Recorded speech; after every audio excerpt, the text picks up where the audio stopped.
Hi, everybody. Welcome back to the Apocrypha Apocalypse. I'm Gary Machuda, and we're continuing our series looking at early Christian list. And as you know, that is part of the backbone of the Protestant case against the Deuterocanon.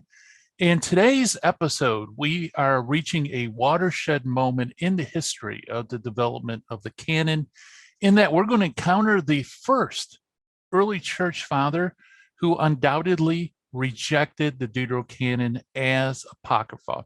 And that early church father is none other than the great St. Jerome. And his decisions, by the way, will echo throughout church history, cause confusion, and ultimately it will be really the historic basis for Martin Luther rejecting the Deuterocanonical book. So very, very important. We'll look at why he did so, what he has to say about these books, and if we have time, maybe even we'll look at some of his usage. So we got a lot in store, so let the Apocrypha Apocalypse begin.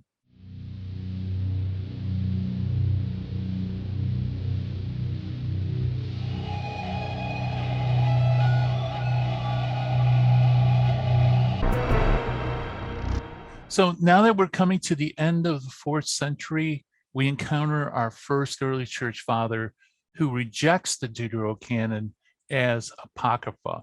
And up to this point, we've seen early church fathers who use a threefold division of religious literature. They would have the canonical literature, the books that are read, and then the Apocrypha.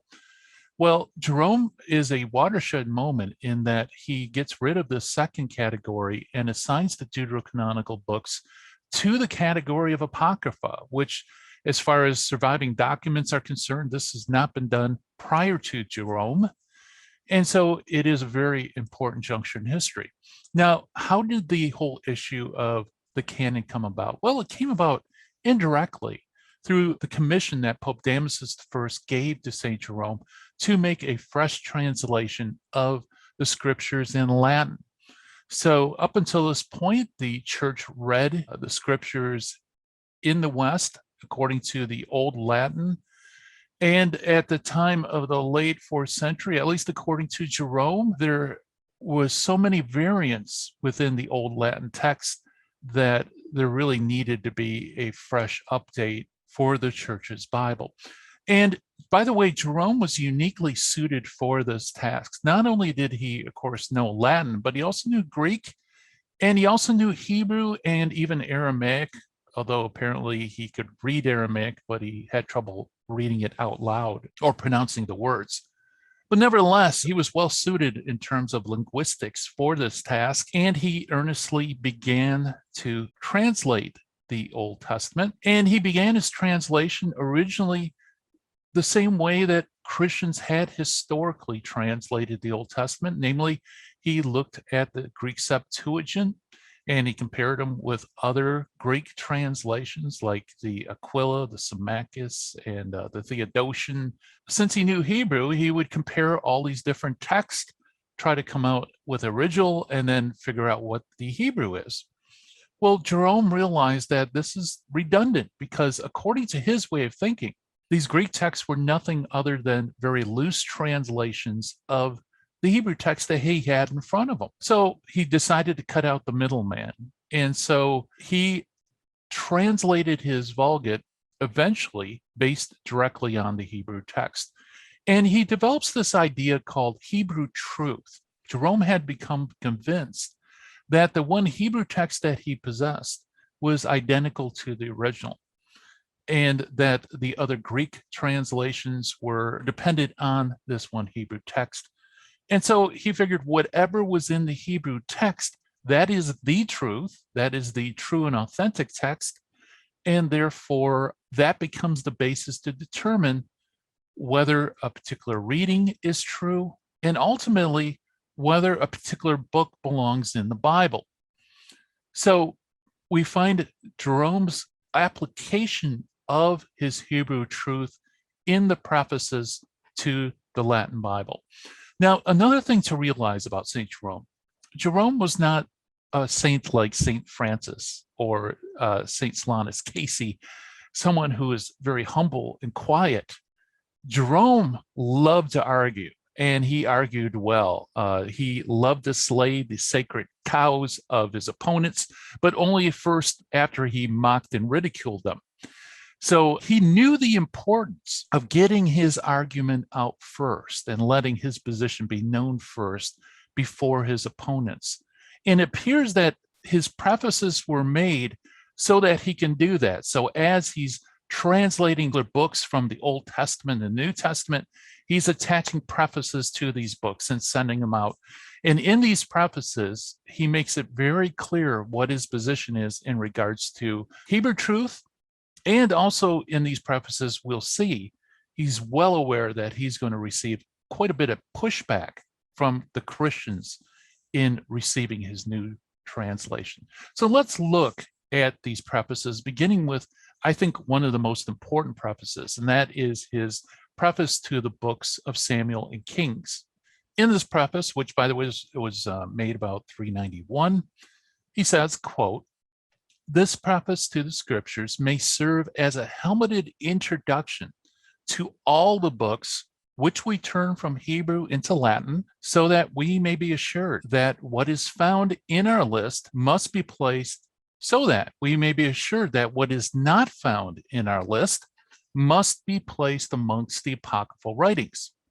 Wisdom, therefore, which generally bears the name of Solomon, and the book of Jesus, the son of Sirach, and Judith and Tobias and the shepherd are not in the canon. The first book of Maccabees I have found to be Hebrew. The second is Greek, as can be proved from the very style. Seeing that all this is so, I beseech you, my reader, not to think that my labors are in any sense intended to disparage the old translators," unquote. So there's a few things to note about this text. First, see that Jerome here is dividing religious literature into a twofold category, or bipartite or binary position, much like we do today. Either a book is inspired and canonical, or it's not inspired and it's apocrypha. So Jerome has all the books that are inspired and canonical as those that are found in Hebrew, in his Hebrew text, and he rejects any book that's not found in the Hebrew text as apocryphal writing. And you can see here in the first line, first, that he is trying to get his argument out as a defense for his translation. Hence, it's called the helmeted introduction to all the books. He also explicitly states that he is translating all those that he turned from Hebrew into Latin. So only the books that are found in Hebrew and only the portions that were found in the Hebrew text are being translated. And then, therefore, whatever is not found in the Hebrew is assigned to the Apocrypha. And like I said, this is a huge shift from early church fathers. Then he names the deuterocanonical books plus Shepherd. He says they're not in the canon. He mentions that Maccabees, by the way, is Hebrew, which is kind of interesting. We saw already with Alexandria. With Origen of Alexandria, he was able to produce the Hebrew name for Maccabees. And he also says the second Maccabees is written in Greek, which pretty much every scholar will sign on to. Now, he says, seeing that this is so, namely that he's relying only on the Hebrew text, he then recognizes that he needs to assure his readers that this new labor of his is in no way intended to disparage the, quote, old translators. And of course, that refers to the Greek Septuagint and, of course, the Old Latin, which was made from the Septuagint. Now, Hebrew truth not only applied to the deuterocanonical books, but like I said, it also applied to the text of the proto-canonical books. And as we see in his prologue to the book of Jeremiah, he says, quote, "Besides this, the order of visions, which is entirely confused among the Greeks and Latins, we have corrected to the original truth." What's the original truth? The Hebrew truth, the Hebrew text. So you see how he absolutizes this Hebrew text to be the exemplar, the unvarnished exemplar of the original text. Now, we know that in Jeremiah that often there were other books that were appended or connected to Jeremiah, like Lamentations, the book of Baruch, and also the epistle. In regards to the book of Baruch, he writes this, quote, "And the book of Baruch, his scribe, which is neither read nor found among the Hebrews, we have omitted, standing ready because of these things for all the curses from the jealous, to whom it is necessary for me to respond through a separate short work." So again, you see Hebrew truth affecting the canon. He omits the book of Baruch. And also notice that he realizes that there is going to be pushback from other Christians on this point. And so he says that we're just going to omit this book, standing ready because of these things for all the curses from the jealous. In other words, he realizes that he's going to get hammered for omitting the book of Baruch. In his prologue to the book of Daniel, he again reiterates his idea of Hebrew truth. And Daniel, by the way, is a very interesting book. Christians read the book of Daniel from not the Septuagint translation, but actually from another translation known as the Theodotion translation. And the Theodotion translation has those deuterocanonical sections of Susanna, the hymn of the three young men, and also Bel and the dragon. So the church universally read Daniel according to the Theodotion, not according to the Septuagint. And so Jerome notes this in his preface and says, quote, "I can affirm this one thing, that it, the Theodotion, often differs from the truth and with proper judgment is repudiated," unquote. Once again, what is the truth for Jerome? The truth is his Hebrew text. In regards to the deuterocanonical sections, he writes this, quote, "Therefore, I have shown these things to you as a difficulty of Daniel, which among the Hebrews has neither the history of Susanna, nor the hymn of the three young men, nor the fables of Bel and the dragon, which we, because they are spread throughout the whole world, have appended by banishing and placing them after the spit or obelisk. So we will not be seen among the unlearned to have cut off a large part of the scroll." Then he continues where he talks about how one of his Hebrew teachers, a Jewish person, was deriding the history of Susanna, and he proposes many different arguments. And Jerome notes that these arguments were proposed by Julius Africanus against Origen, and we discussed that in a previous video. He concludes that by these and arguments of such kinds, he exposed or accused the apocryphal fables in the book of the church. Now, a few things to note here. Obviously, he doesn't accept these deuterocanonical sections of Daniel. Why? Because they are not accepted by the Hebrews, and it's not in accord with Hebrew truth as he understands it. But it's interesting that nevertheless, he does include it in his Latin translation. Why? Because they are spread throughout the whole world. In other words, all the books that are read in church as scripture from the pulpit around the world include these deuterocanonical sections.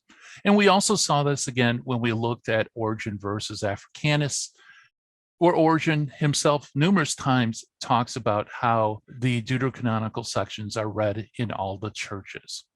So that Jerome wouldn't be accused of not translating the whole of Daniel, he includes it, but he puts an obelisk by it to indicate that it's not part of the Hebrew text. And also notice that very last line too. I find that's intriguing, that he recognizes that these things are found in the book of the church. And of course, this is the Bible of the church. So Jerome recognizes that the rest of the church throughout the whole world isn't doing what he's doing, namely using Hebrew truth as a kind of Procrustean bed upon which we determine what's the true text and what isn't the true text. Another important prologue or preface is his prologue to the books of Solomon. Now, what are the books of Solomon? Well, historically, there were 5 books that were assigned to this category. 3 of them were written by Solomon, and the early Christians realized this, by the way. There was Proverbs, Ecclesiastes, Song of Songs. However, the Book of Wisdom and the Book of Sirach was often counted along with the books of Solomon simply because of their style. And Augustine notes this, and it's pretty clear that often these books will be quoted as coming from Solomon, meaning that they're part of this category of books. However, Jerome is going to translate only 3 of the 5 books. So in his preface, he needs to explain why.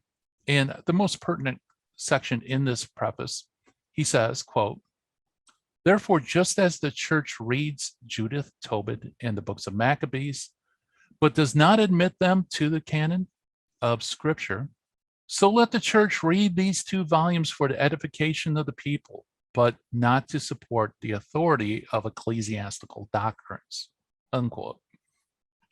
So Jerome recognizes that the Deuterocanonical books, like the Deuterocanonical sections in Daniel, are read in the church as Scripture, and he can't deny that, so he affirms it.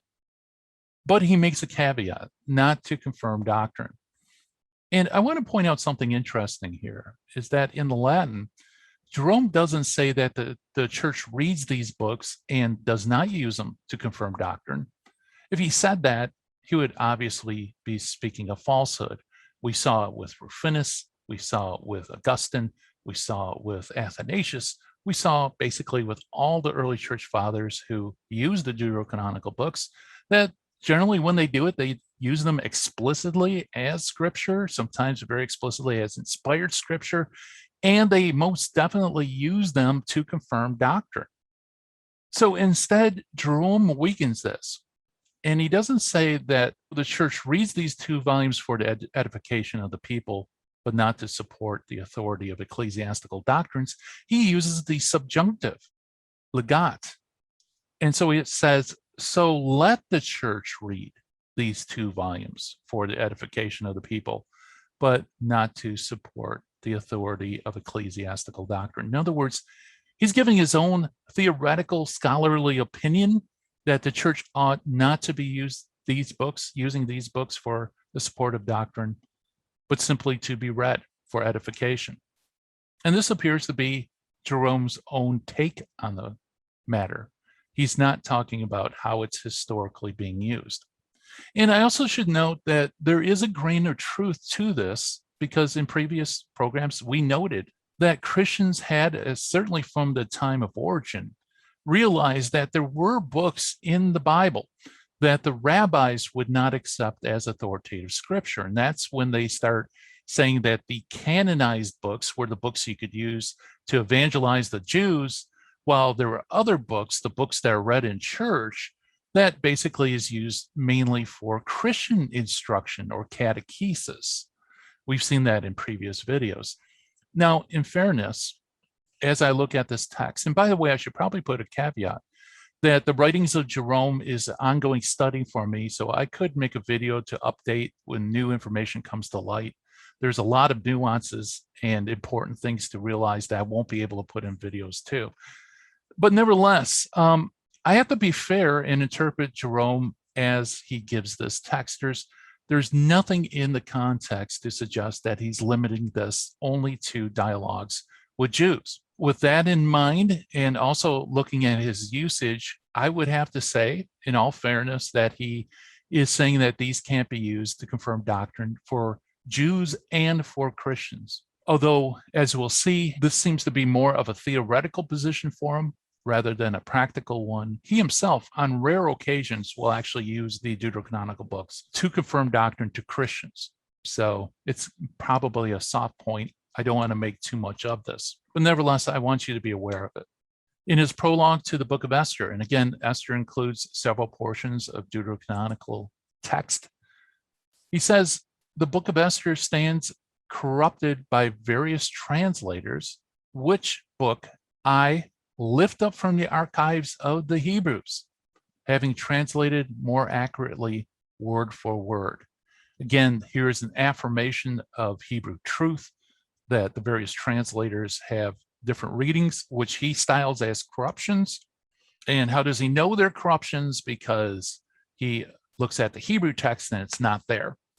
And so he, quote unquote, more accurately, word for word, translates Esther. Once again, Hebrew truth is his driving force behind, again, not only the deuterocanonical books, but also the text itself, even proto-canonical text. Now, it's interesting, he makes a comment about the book of Tobit in his prologue to Jonah. He writes, quote, "The book of Tobit, though not in the canon, is all the same used by the men of the church. And he, or it, mentions Jonah when Tobit says to his son, 'My son, I am old and ready to leave this life.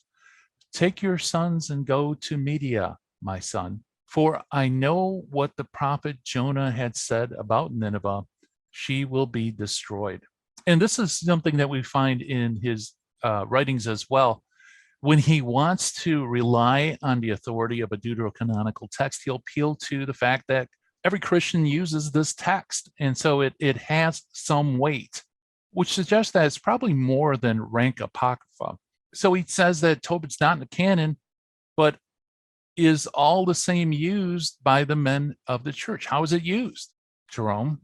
Well, if Jerome had watched this series on usage, he would see that the early church fathers used these to confirm doctrine.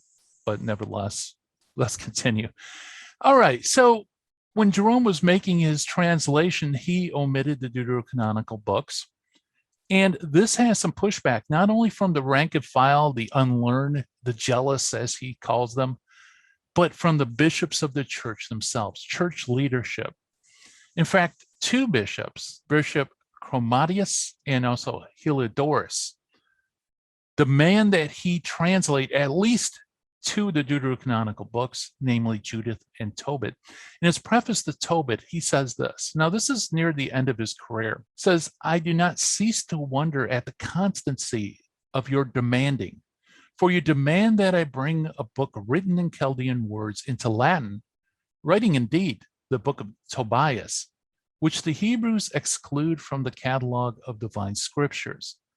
Being mindful of those things which are titled hagiographa, I have done enough for your desire, yet not by my study. For the studies of the Hebrews rebuke us and find fault with us to translate this for the ears of the Latins, contrary to their canon.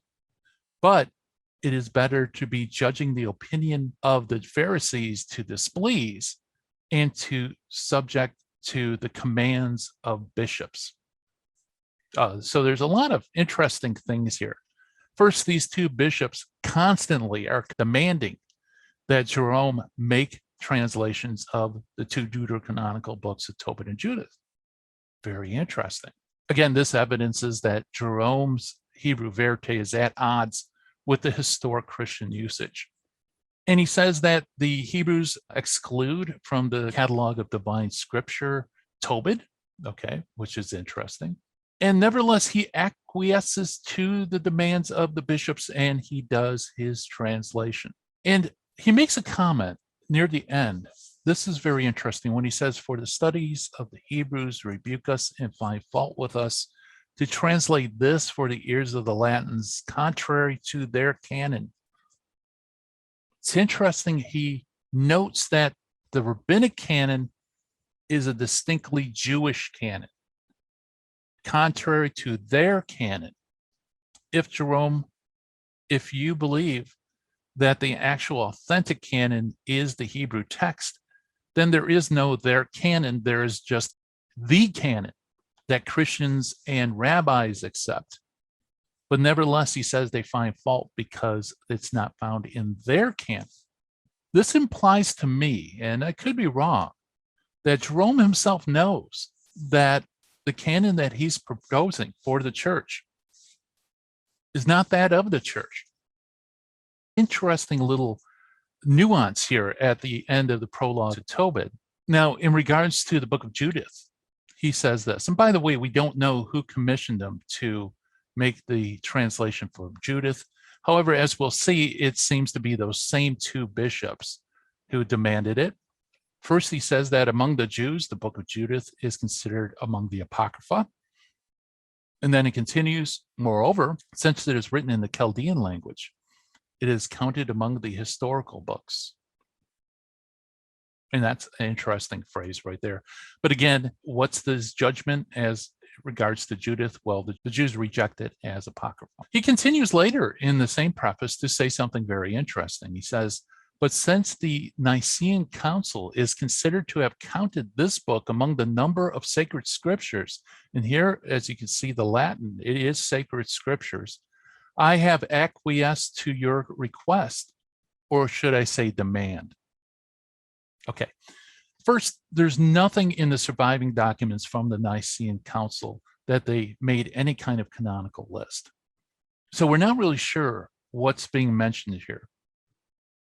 Now, Nicaea was fairly close to the time of Jerome, and so it's possible that perhaps during the deliberations or some documents that were not part of the officially promulgated council or something like that, somewhere about Judith being counted among the numbers of sacred scripture. Very intriguing, because remember, we're standing 2,000 years after the fact.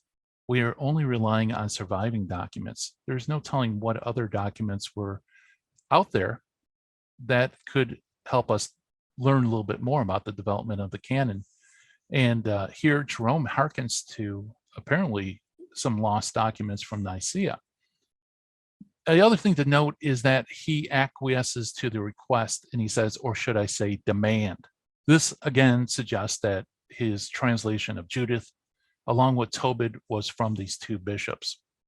And that's a very interesting fact in and of itself, that these leaders of the church are demanding that Jerome continue to copy and include deuterocanonical books. Where does this come from? Well, it seems that it comes from the ancient Christian usage that we've seen up to this point. In other words, Jerome's Hebrew verte, Hebrew truth, is too radical. And so these bishops are trying to remediate this approach. Okay, so what can we say that we found in Jerome? Well, first, Jerome reduces religious literature to a bipartite canonical apocryphal view, which is basically the modern view that either a book is inspired in canonical or it's not inspired in apocrypha. He is the earliest undoubted early church father to assign the Deuterocanon to the category of the apocrypha. And also we note that Jerome knew he was going to get pushback on this point.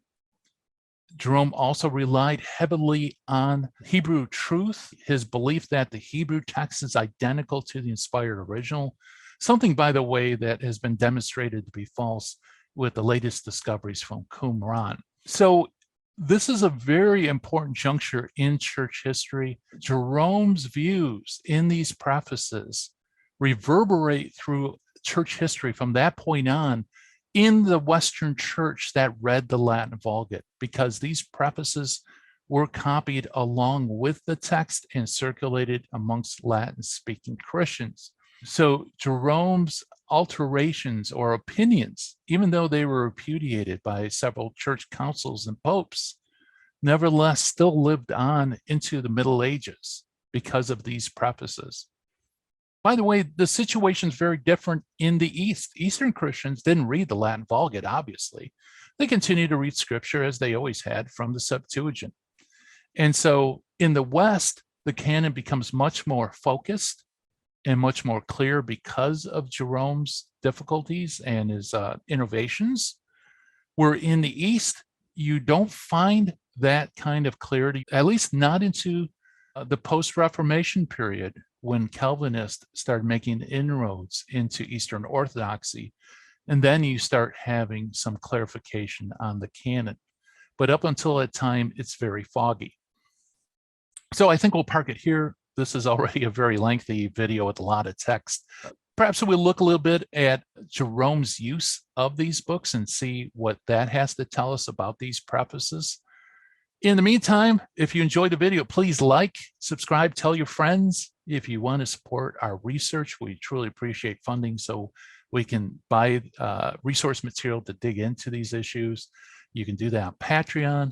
And until next time, God bless. Bye-bye, everyone.